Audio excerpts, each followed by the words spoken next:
All right, politically homeless, me, Dave, talking truce when it comes to Trump and Biden truce. Okay, for you Trump people who have just said the nastiest things. I have to say the liberals don't come after me the way some of the libertarians get kind of irritated with me because I've kind of waffled back and forth. They're going to be happy with this video though, because I'm going to pivot back to some very important information about the war machine. Do I like the war in the Middle East? No. Do I like the war in Ukraine? That is my least favorite war. Okay, of all the wars we're involved in. But, if there is a genocide happening, if Israel can't just stop, after a while, if they have to keep going, then it looks really bad. And I know the initial attack, for those of you who are more pro-Israel, I don't want to even say I'm pro anything. I'm pro-peace. That's what I'm pro-peace. Putin went into Ukraine, so he's definitely responsible for that. And Hamas went into Israel, so they're definitely responsible for that. If you're going to take a full-bodied approach to everything, you have to look at who started it and who's continuing, who's escalating. It's all bad. And once you hear what I'm about to say in this video, you're going to be like, what? More? Of course, more. I mean, the only things that they cooperate on, the only issues that they can actually agree on in the Congress is more war. They agree we need more money for Ukraine. They agree. This is why a lot of Americans are like, okay, you guys, you're rushing to do these things. You're trying to convince. When was the last time they tried to convince America that war was a great idea, right? Weapons of mass destruction. One of the biggest propaganda campaigns this country has ever seen. And a lot of conservatives, so-called conservatives, did a pivot on that. And yeah, that's because of Trump, right? Trump, the genius, the stable genius, convinced people, some people, that maybe we shouldn't have been so busy. Maybe we should have, just gone after the terrorists. We didn't talk about why the terrorists did what they did, what motivated them to do what they did. All right, someone's going to come along and say, it was all a hoax. Didn't really happen. No, it happened because there were a group of people that were really ticked off at the United States. That's the conspiracy, not the detonation or whatever. Even if you want to believe that, these people did hijack airplanes. Okay? Look, if you've got a conspiracy theory or you want to go to a conspiracy theory channel, please do that. Please go there and hang out with those people. The X-22 report, whatever it is, QAnon, all of those things are so good, and they're helping Trump so much in the polls, where the normies are just so happy that this stuff is out there, and when they hear about it, they're like, "What? They don't believe in that stuff, do they?" And then they find out, and they go, "Oh, I better go over here and vote for a corpse instead." So you know what? I'm not playing. I'm not playing in the Trump area. I'm never playing in the Biden area. I don't know. This is a hard channel to do. Politics is hard. What you've got to do is come over here and expect that I'm going to be a little bit off kilter every single video I do over here. So the Trump people who've attacked me are more toxic than the Biden people who've attacked me, or the liberals who've come along and said that I'm stupid. I remember some Bernie bros in the old days dressing me down and saying I'm an idiot. And that's, and this seems to be how conversation happens now. That you're supposed to take the insults and enjoy it and then, use it as a way to springboard. You want to subscribe to my channel just so, when I post a video, you can insult me, and I allow you to do that. And that makes you happy. So I have more views. I have more subscribers. Let's get back to what this channel was about last year. I would say, let me do that. Let me reset.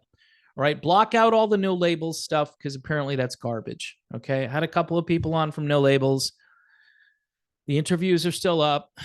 Nobody really watched them. I might just take them off the platform because there's no reason to support that, because no labels, even if they get a candidate out there, what they're for, the kind of cooperation that they're for, is the kind of cooperation that defines what the swamp is. All right. When people say the swamp, the two parties working together to spend money on war. That's what No Labels is kind of all about. When you listen to them, they say, yes, we have to help our allies. Well, I'm an ally right here. I'm an ally. You're not doing anything to help me. I've never bombed anybody. I've paid my taxes. I've tried to obey the law throughout my life. Right here, I'm an ally. You're not sending money to me. You're sending money to Taiwan, or you're sending Green Berets, we find out, to Taiwan. Why are you doing that? Let me see if I can find the island, because this is going to blow your mind where we're sending Green Berets to. Like, this isn't a problem, right? So I've got the map here. So let me try to do a screen share on this. And I thought to myself, this can't be a real story that we're sending. Well, they're training, Dave. They're training the Taiwanese soldiers. Okay, great. But why are we doing this? You know, why? Because we're getting ready for more war. So anyway, this is, here it is. Here it is. It's Kinmen Island. Look where that is. And look where this is, I think, like 9 kilometers or something away. It says 6 miles, so I'm about right. So there it is. There's the Taiwan mainland here. But apparently this territory here is part of Taiwan. And the United States has Green Berets going there. Is that good? Is that a good idea? I just don't think it's a good idea. So let me get into the story here a little bit. U.S. Special Operation Forces have been permanently assigned to Taiwan's frontline islands, preparing elite Taiwanese units. I didn't know there were elite Taiwanese units for possible island defense and guerrilla warfare operations against a Chinese invasion. So pretty much that's all you need to know. That the United States is already ramping up a conflict that it probably can't win. By the way, China and Russia, their alliance is going to make this really difficult. Russia is already ticked off at the United States. Russia seems to be getting stronger militarily. I know some people will come through here and say that's not true. And it doesn't seem as though, even though they're not dominating the war in Ukraine, they're certainly holding their own. They've gained some territory, and they've pushed the West into a corner where the West has to fund. And there are a lot of countries that are just like, I don't want to keep doing this. So if Russia, okay, say just keeps what they have, they're going to bankrupt the West, and they are going to eventually force different countries, their populations, like I'm saying here, I'm tired of you guys being involved in this war. I mean, if there is no end goal here, what's the end goal? What's the game plan? Is there a timetable? Of course there's not. So this channel was very focused on certain stories last year about the warfare state and how it's out of control. And because of, Trump versus Biden, I definitely drifted away from what I was talking about. I wasn't getting really a whole lot of interest in this channel prior to that. And it is important that an audience show up to watch the videos. But what I'm trying to say, it's very convoluted, is that these issues here are kind of happening in a vacuum because you're not getting any media attention on this. People aren't reporting that we've got Green Berets. So we're basically one step closer to World War III. Every single day that goes by, we escalate. Well, You'll hear this from both political parties. You'll hear the usual, well, we have to protect our allies here. And, China might invade Taiwan. You know why they might do that? Because America is a weak country. We are 30 plus trillion dollars, like 36, I think, or 34 trillion. I don't know. I haven't seen the debt clock lately. I should have it up here. I should have it as a widget that is behind me instead of the, the outer space with the earth or whatever in the background. I think the debt clock would be more entertaining, especially if I can't get the words out. You can just look at the clock. So we're a weak country because we don't balance budgets. We are so reliant on the government for so many different things. And now, in addition to being reliant on the government, we just bow to the will of government when it comes to things like COVID. And so these other countries are seeing the weakness. They are. It doesn't mean we need to ramp up, all of this military attention. But guess what? That's how we operate. And part of me was kind of like, okay, well, we're going to do this stuff anyway. We're going to print the money anyway. We're going to deploy the troops anyway. We're going to be interventionalists anyway. So let's just, let's drink and be merry because tomorrow we die. So let's just pick somebody who can manage the chaos the best way, and that could be Trump for you, because Trump, he makes a phone call and he just stops the war. He makes another phone call and he prevents the next war, and it's all garbage. The United States, look, the military runs the presidency. It's not the other way around. So you can put Biden in there. Biden, is he talking about Green Berets going to Taiwan, like 9 miles or 6 miles from the coast of China? No, he's not talking about that. He's talking about, kitchen table issues. They're still fighting about the border. The border issue is such a political football right now. It's just being kicked around and nobody wants to solve it. Nobody wants to fix it. And there are easy ways to fix it that are both logical and humanitarian and still honors our tradition of accepting immigrants into the country without being completely off the deep end. All right. Very easy to solve. The problem is if you solve it, then these political parties, they don't have these issues to hit everybody over the head with. It's a humanitarian crisis. It needs to be fixed. And somebody said, with all the money we've spent on Ukraine, we could have solved the border crisis, solved homelessness in this country, built beautiful houses. I think it was RFK who said you could build $1 million house for every homeless person, which I think is unfair because I deserve $1 million house before they do. But say if you want to build them, a house that is valued at $100,000, I think that's fair, right? They were homeless. They're going from homeless to $100,000 house. The point is, we have money to do things for the American people, for infrastructure.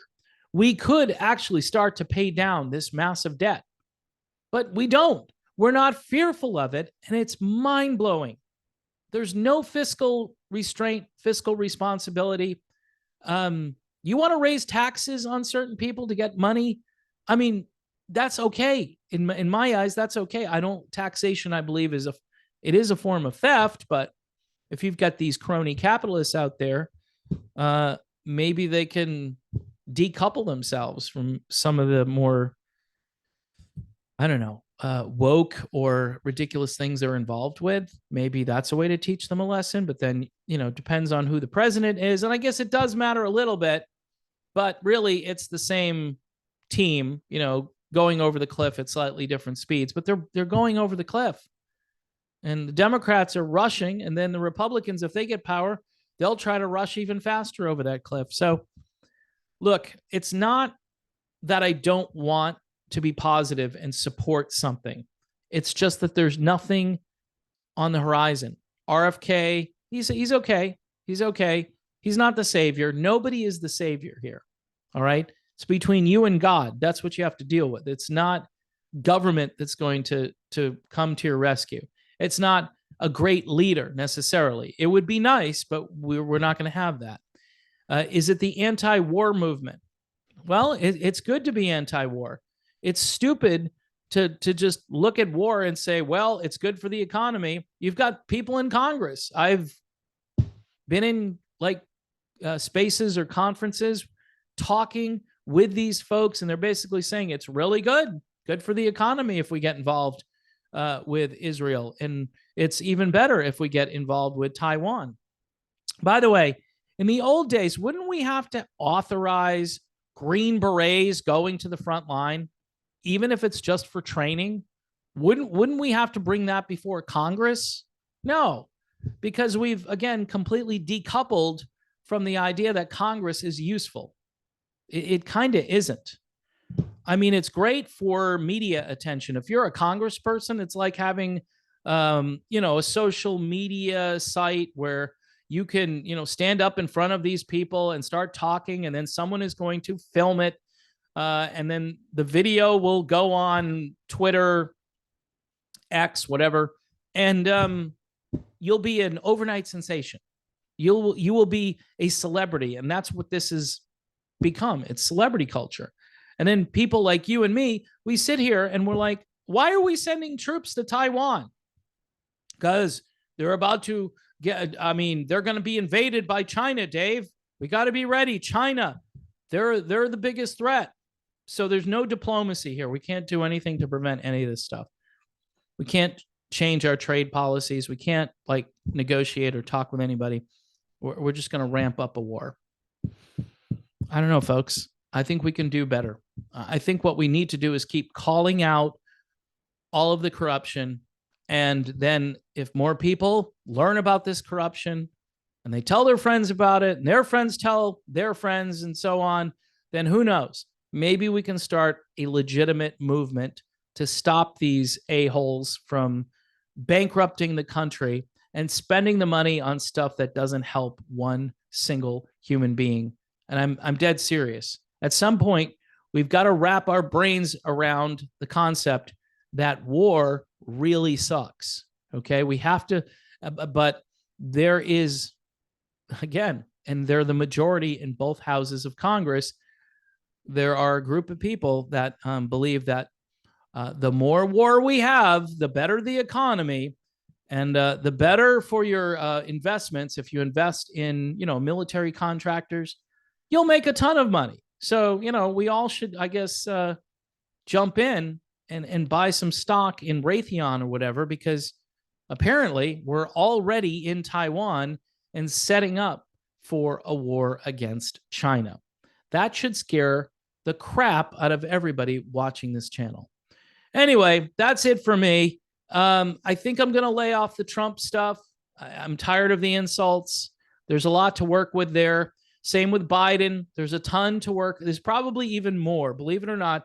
Although Trump talks more than Biden because he just can, because Biden can barely talk, whereas Trump can still talk. He doesn't really make sense many times, but everybody says to me, Dave, if you don't vote for Trump, you just hate your country. You hate it. Why do you hate your country so much? Yeah, I love this country, and I'm tired of seeing it sold off to the highest bidder, especially the military contractors.